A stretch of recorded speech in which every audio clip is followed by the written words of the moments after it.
Eis que vos digo um mistério, na verdade nem todos dormiremos. Essa palavra dormir aqui é morrer, nem todos morreremos, mas todos seremos transformados. Ou seja, o apóstolo Paulo entendia que quando Jesus voltasse, iriam ter pessoas vivas, né? Temos que perceber os sinais, estar atento aos sinais.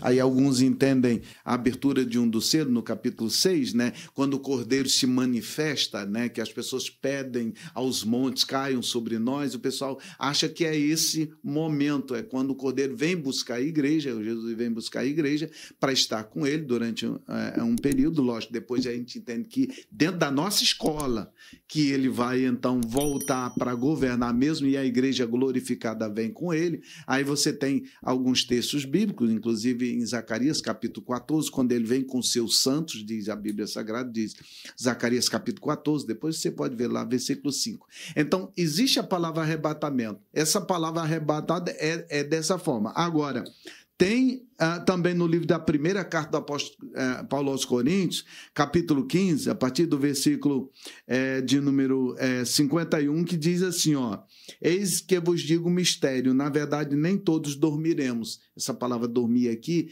é morrer, nem todos morreremos, mas todos seremos transformados. Ou seja, o apóstolo Paulo entendia que quando Jesus voltasse, iriam ter pessoas vivas, né? Eles imaginavam que era aquela geração. Olha, a primeira geração da igreja imaginavam que era naquela geração. Então, nem todos dormiremos, nem todos morreremos, mas todos seremos transformados. Esse texto aqui, ele se une ao texto aí que foi lido, que o Léo foi lido, principalmente o versículo 16 e 17, tá? Aí diz assim, como é que vai acontecer isso? Num momento, num abrir e fechar de olhos, na sua tradução. Você sabe o que é essa palavra aqui, abrir e fechar de olhos? É isso aqui, ó. Pestanejar. No original, um pestanejar. Então, essa ressurreição, né, e essa transformação dos que estiverem vivos vai acontecer num pestanejar, tá? Num pestanejar. Ante a última trombeta, porque a trombeta soará e os mortos ressuscitarão incorruptíveis e nós seremos transformados.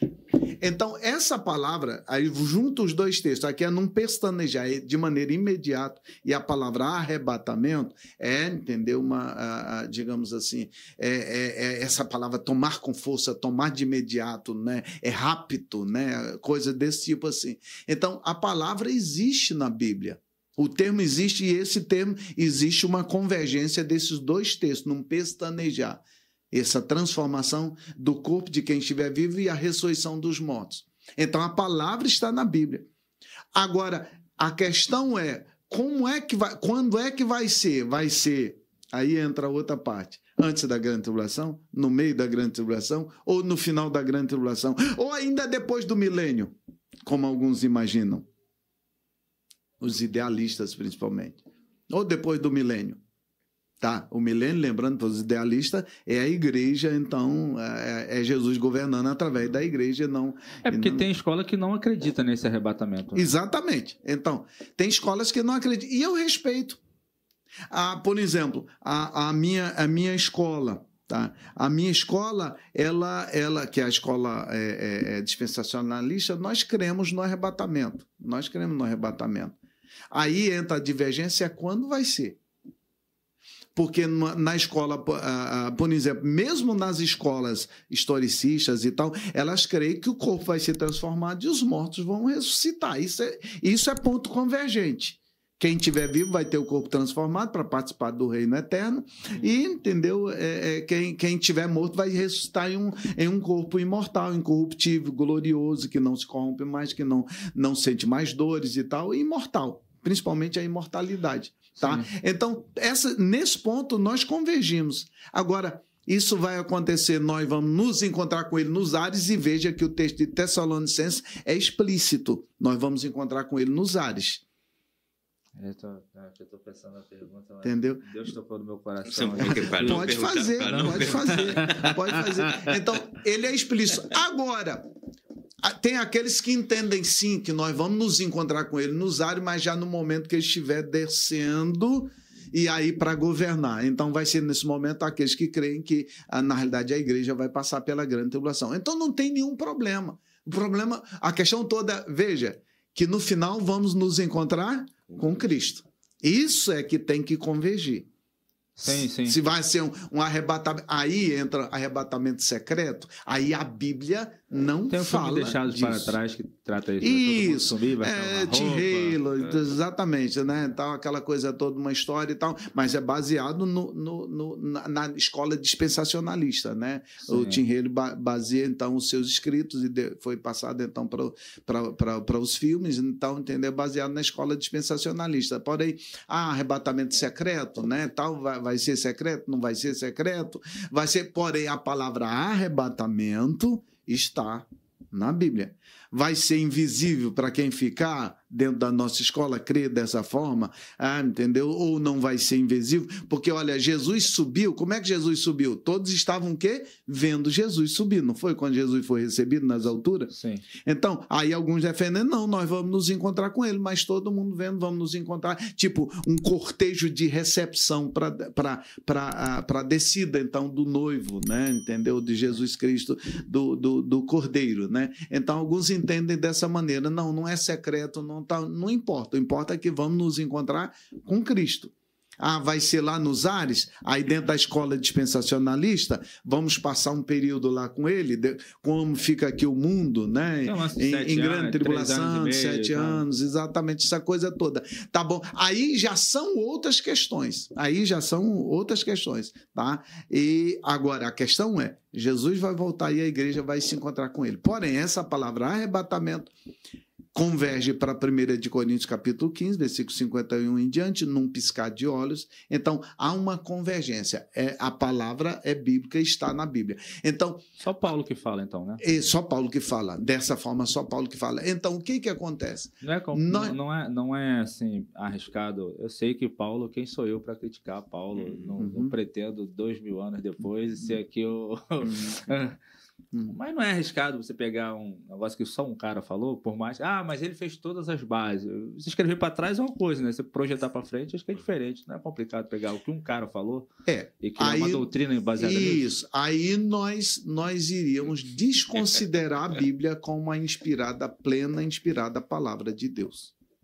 Aí nós vamos dizer, então, a Bíblia ela não é plenamente inspirada. Ela contém a palavra de Deus, como os liberais dizem. O que o senhor acha sobre isso? Não, eu creio... Você acha que ela é plenamente inspirada? Eu creio que ela é plenamente inspirada. Eu creio que a Bíblia é plenamente inspirada. O senhor acredita que em alguns momentos ele é muito mais uma palavra da pessoa do que uma palavra de Deus? O apóstolo Paulo, quando ele entra em resposta, por exemplo, cerca do casamento, ele diz assim, isso aqui quem defende sou eu. Isso aqui é mandamento de Jesus. Isso aqui sou eu. Tá? Então, mesmo que ele seja inspirado, então, pelo Espírito Santo, a gente entende, tá? Então, veja bem, daí, então, o grande problema de nós, então, desconsiderarmos isso aqui pode ser, isso aqui pode não ser inspirado e tal. E aí eu não estou querendo dizer aqui que, por exemplo, a escola dispensacionalista, arrebatamento, isso é pleno, isso é categórico, isso é absoluto e tal. Porém, a palavra está da maneira que vai ser, aí sim, aí existe o problema.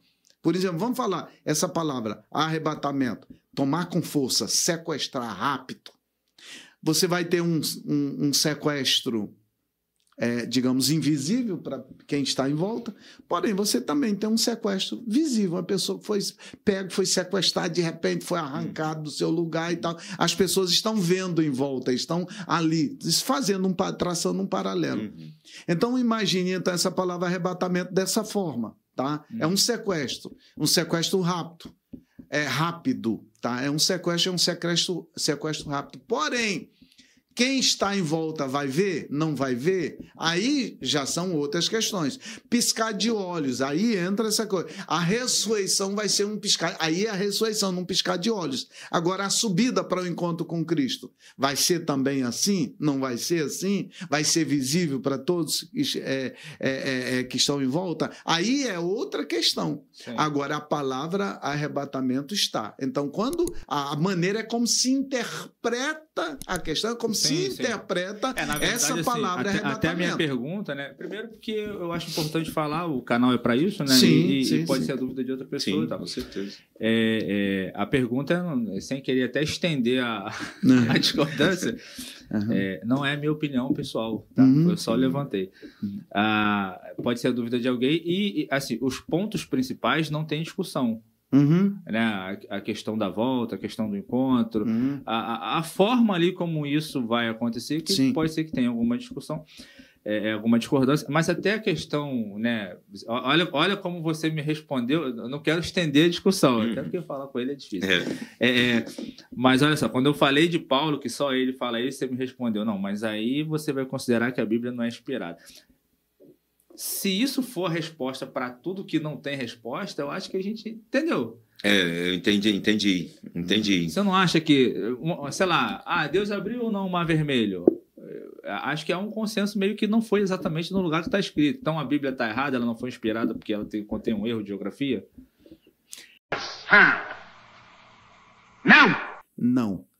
Não foi possivelmente no lugar, certamente não foi no lugar que conceitualmente se dogmatizou que foi naquele lugar, mas na própria Bíblia já tem o lugar. Então, quando você vê, não é exatamente na parte mais larga do Mar Vermelho, naquela parte, é na parte mais estreita do Mar Vermelho. Só que a Deus operou milagre. Não no lugar que se imaginava. Esse é o ponto principal. Deus operou milagre. Então, a questão por exemplo, tem coisa, Deuteronômio 29. Sabe o que está escrito? Não. Deuteronômio 29. Só conheço Salmo 23. Tá bom. É lógico que o texto ele não está falando exatamente daquilo que eu vou falar, está falando de outras questões, porém, isso se aplica ao geral. As coisas encobertas são para Deus, entendeu? E, porém, as reveladas são para vocês e os seus filhos. Então, tem coisas encobertas que é para Deus. A própria data da volta do Senhor, Jesus disse, ninguém sabe. Daí não podemos tentar adivinhar. Temos que perceber os sinais. Estar atento aos sinais. Para esperarmos cada vez melhor e nos prepararmos para o encontro cada vez melhor, entendeu? E para nos trazer esperança, por exemplo, tudo que nós estamos vendo na sociedade hoje, nós estamos vendo a sociedade hoje, a humanidade hoje, se não houver, digamos, um reviravolta, né, da maneira que a sociedade vai hoje, a sociedade vai virar, digamos, um caos totalitário. Isso não é só no Brasil, tá aqui um advogado, sabe disso. Tá? Porém, entendeu? Isso é um dos sinais. Porém, quando é que vai acontecer, o momento que vai acontecer, aí é outras coisas, tá bom? Aí já são outras coisas. Até aqui a gente concordou. A minha questão é somente sobre, tipo assim, tu criar uma doutrina com base no que um cara só falou.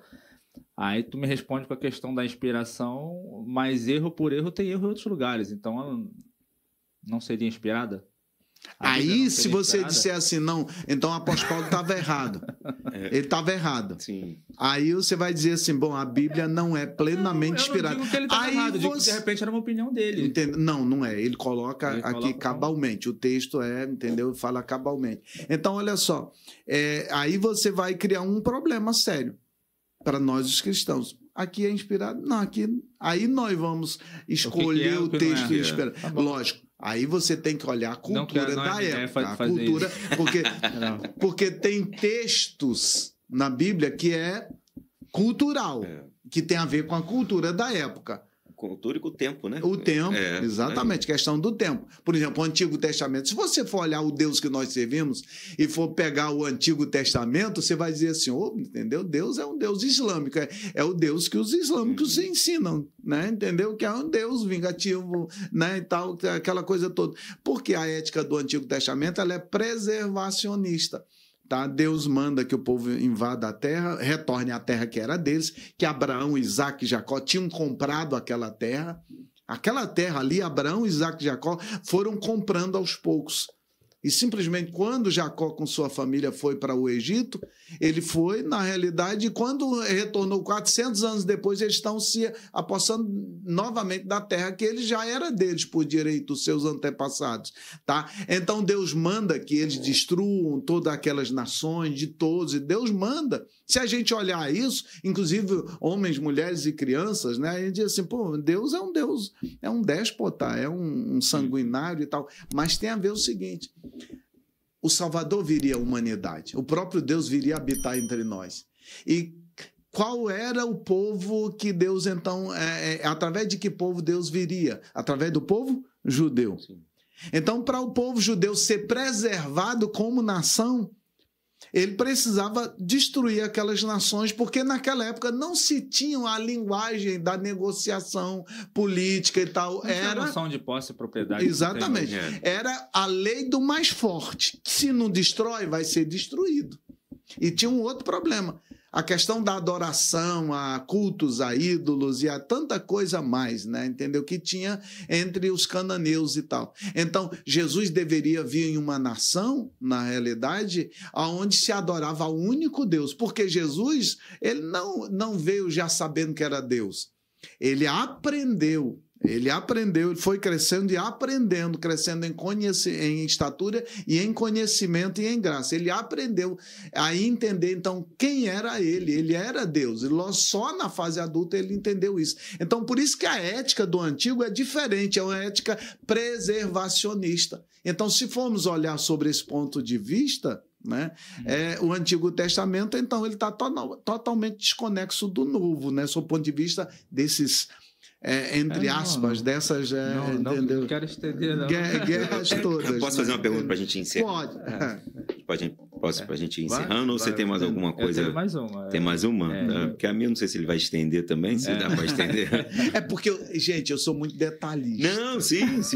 Sou muito detalhista. É bom, é para aprender mesmo. Eu gosto de fazer essas conexões. Na realidade, como o Léo falou, tem muita coisa que a gente tem o nosso pensamento, só que a gente gosta de perguntar para poder, primeiro, vir uma explicação melhor, até para a gente e para as pessoas que estão assistindo, né? Que às vezes é uma dúvida das pessoas que estão assistindo. Sim. Como a gente aqui, no nosso canal, a gente fala, né, valores e negócios, então a gente passa uma mensagem também para empreendedores, empresários. Sim. Como essas pessoas, na sua visão, elas devem viver, né, o cara que é empresário, que é empreendedor, esperando a volta de Cristo? Por que vou te fazer essa pergunta? Porque aí, de repente, o senhor vai até explicar melhor, né, como o senhor bem já deixou claro aí, que eles já esperavam a volta de Cristo naquela geração. Né? Sim. E você vê lá em Atos, né, quando a igreja começa a se formar, e eles estavam ali vendendo tudo, repartiam o pão e estavam em comunhão, e tem umas interpretações que dizem que eles faziam isso porque eles já estavam achando que Cristo já iria retornar. Ou seja, eles estavam deixando a vida deles de negócio, empresarial, né, social, para viver ali esperando Cristo. Como empresário hoje, como o empreendedor hoje, ele deve viver esperando essa volta de Cristo? Qual é a tua ideia? Ele tem que abrir mão das coisas dele? Não, porque agora eu tenho que esperar Cristo voltar. Como é que tem que ser essa vida desse empresário hoje, ligada aí à volta de Cristo? Legal. Isso aí é legal. Eita! Isso é boa. Eita, muito boa essa. Bem, vamos lá. A igreja primitiva realmente ela interpretou que Cristo voltaria naquela geração. Inclusive, um grupo de saduceus, da linhagem dos saduceus, que não acreditavam em ressurreição, começaram a se converter e dentro da igreja começaram a perturbar quando as pessoas começaram a morrer, porque eles não acreditavam em ressurreição. Aí eles começaram a perturbar a igreja, tá vendo? Morreu, e aí? Ele não voltou e tal, e fulano morreu e tal, e aí? Morreu, acabou. Que os saduceus eram, nesse sentido, ateu, apesar de crer em Deus, mas eles não acreditavam em vida pós-morte, né? E aí eles começaram a perturbar. E na igreja tessalônica, inclusive, nós lemos um texto aí de Tessalônica, tinha um grupo lá, porque o apóstolo Paulo está dando respostas acerca da volta de Cristo, porque tinha um grupo lá dentro, né, que estava perturbando a igreja, né, com essa ideia, né, e aí o apóstolo Paulo diz, ó, não vai ser, inclusive na segunda epístola do apóstolo Paulo, entendeu, no capítulo 2, ele fala, não vai ser da maneira que vocês imaginam, como se o dia do Senhor já estivesse, né, entendeu, acontecendo, né, entendeu, não é dessa maneira. Tá? E o apóstolo Paulo tem 2 textos clássicos que ele fala tanto na primeira epístola como na segunda ele fala de outra forma. Na primeira epístola, eu vou trocar agora, não vamos ler o texto, eu vou trocar de repente um texto ele fala na primeira e outro texto ele fala na segunda ou vice-versa. Né? E um texto ele diz assim, olha, eu trabalho dia e noite para não ser pesado a ninguém. E no outro livro ele fala, entendeu? Quem não trabalha também é bom que não coma. Não, nada a ver, irmão. Por quê? Aquela geração estava vendendo tudo que tinha, porque achava que Jesus voltava naquela geração, vendia tudo que tinha, passava a viver daquilo que vendeu, e aí acabava, e aí tinha gente sem trabalhar, vivendo à custa dos irmãos. Por isso ele diz, olha, eu trabalho dia e noite para não ser pesado a ninguém. Por isso ele diz, quem não trabalha também é bom que não coma. Porque ele está corrigindo exatamente esse problema, né, que tinha dentro da igreja, porque Jesus não voltou naquela geração e tal. Então, dito isso, tá, nós precisamos, primeiro, continuar com a nossa vida aqui na Terra. Nós temos uma vida. E deixa eu dizer uma coisa, inclusive principalmente para você, empresário, né? Empreendedor, empresário, e também você também. Que é funcionário, mas também tem que empreender na própria carreira. Empreender na própria, olha só, os valores aqui, nos negócios e tal. Então, quer dizer para você o seguinte, que existe um conceito errado dentro de parte do cristianismo, não é de todo o cristianismo, por favor, tá? Mas de parte, que acha que cristão tem que ser pobre. Porque bem-aventurados os pobres de espírito, porque deles é o reino do céu. Veja a palavra pobres de espírito. Não é pobre materialmente. Pobreza de espírito é humildade no espírito. Não está falando de pobreza de bens. Ah, mas lá, entendeu, o rico... É mais fácil um camelo passar pelo fundo da agulha do que um rico entrar no reino dos céus. Aí os discípulos questionam a Jesus, então o que pode salvar? Jesus diz, aos homens é impossível, mas para Deus toda coisa é impossível, toda coisa é possível. Então, Jesus, ele não condena a riqueza, aliás, Jesus teve no seu ministério ricos que ajudaram no ministério de Jesus. Jesus tinha Nicodemos, Maria de Magdala, ou como nós chamamos Maria de Madalena era rica.